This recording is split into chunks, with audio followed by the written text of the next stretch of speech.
श्रीराम जय राम जय जय राम. अंतकाळ साधण्यासाठी नामस्मरण. अंतकाळी नामस्मरण होणे म्हणजे अंतकाळ साधणे, आणि हा साधण्यासाठी आधी नामस्मरण करायला पाहिजे. अंतकाळ साधण्यासाठीच जगावे. भगवंत जिथे राहतो तेच आपले खरे घर आहे.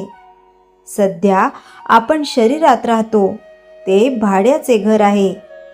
भाड्याचे घर सोडून स्वतःच्या मालकीच्या घरात राहायला जाताना जसा आनंद वाटतो तसाच शरीर सोडताना वाटायला पाहिजे. भगवंताचे घर तेच आपले घर आहे याची खात्री झाली म्हणजे ते जमेल.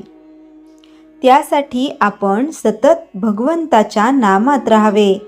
मला तू आपला म्हण, माझे मन तुझ्या चरणी अर्पण केले. आता मला तुझ्याजवळ काहीही मागण्याची इच्छा न हो असे मागावे. परमेश्वर आपल्या मागे पुढे आहे असे अखंड मानावे. भगवंताचे स्मरण करणे म्हणजे जे काही आपल्या हातून घडते आहे ते त्याच्याच इच्छेने घडते आहे असे समजणे. प्रपंच हा देवाचा मानून अभिमानरहितपणे तो करणे हा परमार्थ. आणि परमात्म्या वाचून आपल्याला कोणी नाही याचा दृढ निश्चय होणे याचे नाव ज्ञान. हे ज्ञान बांधले म्हणजे मनुष्य खऱ्या अर्थाने परमात्मा प्राप्तीच्या मार्गाला म्हणजे साधनाला लागला. या साधनाने परमात्म्या वाचून दुसरे काही आवडेनासे होते, आणि ही जी अत्यंत आवड तिलाच भक्ती म्हणतात. या भक्तीची परिपूर्णता अंतकाळ साधण्यात होते. त्यासाठी सतत नामस्मरण किंवा अखंड अनुसंधान हेच एकमेव साधन सांगितले आहे. अंतकाळी ज्याने नाम घेतले त्याच्या विषय वासना मेल्या असे नसते.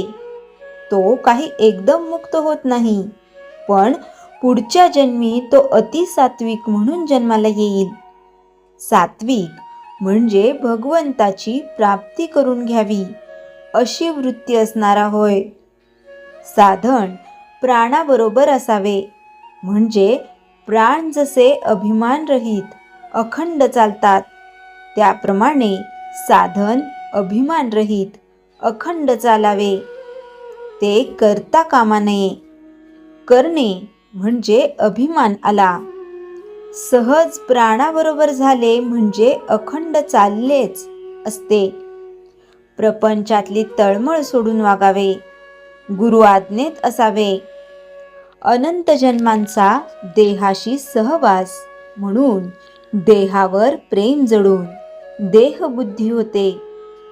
तसाच नामाचा सहवास पुष्कळ करावा म्हणजे विषयाची आसक्ती कमी होऊन नामावर प्रेम जडते.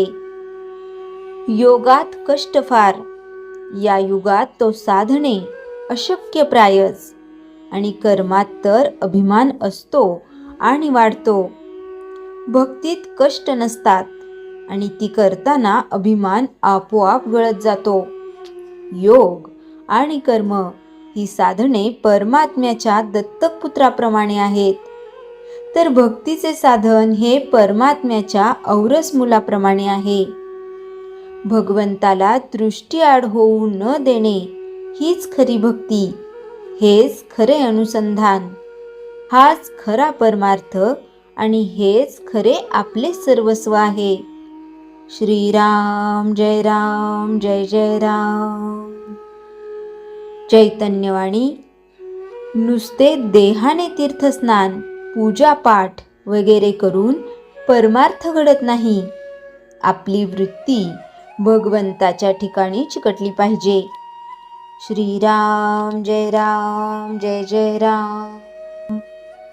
श्रीराम समर्थ. दासबोध समास 3 दशक 8. विषय स्वभावशुद्धी, दोष दर्शन आणि आत्मसुधारणा. समर्थ रामदास स्वामी सांगतात, परमार्थ सुरू होतो स्वतःपासून. आपण नेहमी इतरांचे दोष पटकन पाहतो, पण स्वतःकडे पाहायला वेळ घेत नाही. समाज 3.8 मध्ये समर्थ आपल्याला शिकवतात, स्वतःचे दोष ओळखा, ते स्वीकारा आणि त्यावर काम करा. 1. दोष पाहण्याची सवय. समर्थ म्हणतात, माणसाला परदोष दर्शन फार सोपं वाटतं. हा असा आहे, ती अशी आहे, समाज बिघडला आहे. पण समर्थ विचारतात, तू कसा आहेस? परदोष पाहण्यात आयुष्य जातं, स्वदोष पाहण्यात जीवन बदलतं. 2. दोष स्वीकारणं हीच खरी सुरुवात.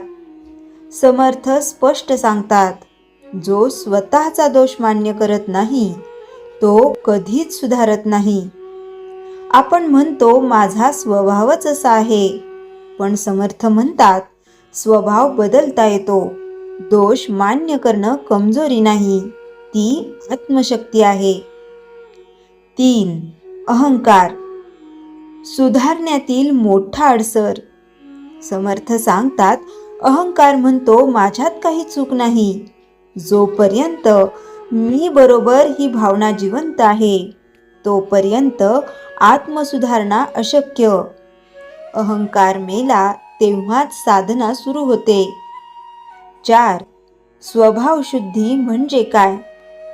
स्वभावशुद्धी म्हणजे राग कमी करणे, लोभ मर्यादित ठेवणे, ईर्ष्या ओळखणे, अपेक्षा कमी करणे.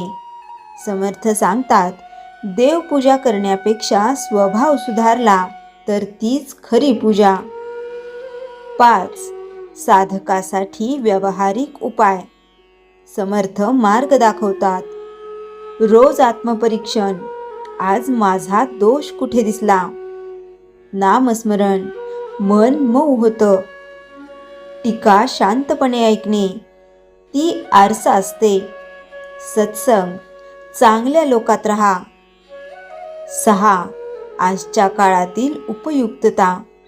आज संवेदनशीलता कमी, चिडचिड जास्त, सहनशीलता कमी. समर्थ सांगतात, जग सुधारायचं असेल तर आधी स्वतः सुधारा, सगळं बदलायला लागेल. उपसंहार.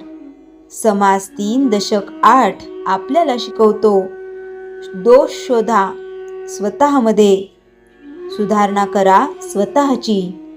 देव बाहेर नाही, आत आहे. समर्थांचा अंतिम संदेश. स्वभाव शुद्ध झाला की जीवन शुद्ध होते. श्रीराम समर्थ. श्रीराम जय राम जय जय राम. जयाच्या जनी जन्मनामार्थ झाला, जयाने सदा वासनामात केला. जयाच्या मुखी सर्वदा नाम कीर्ती, नमस्कार तया ब्रह्मचैतन्य मूर्ती. श्रीराम जय जय राम. जानकी जीवन स्मरण जय जय राम.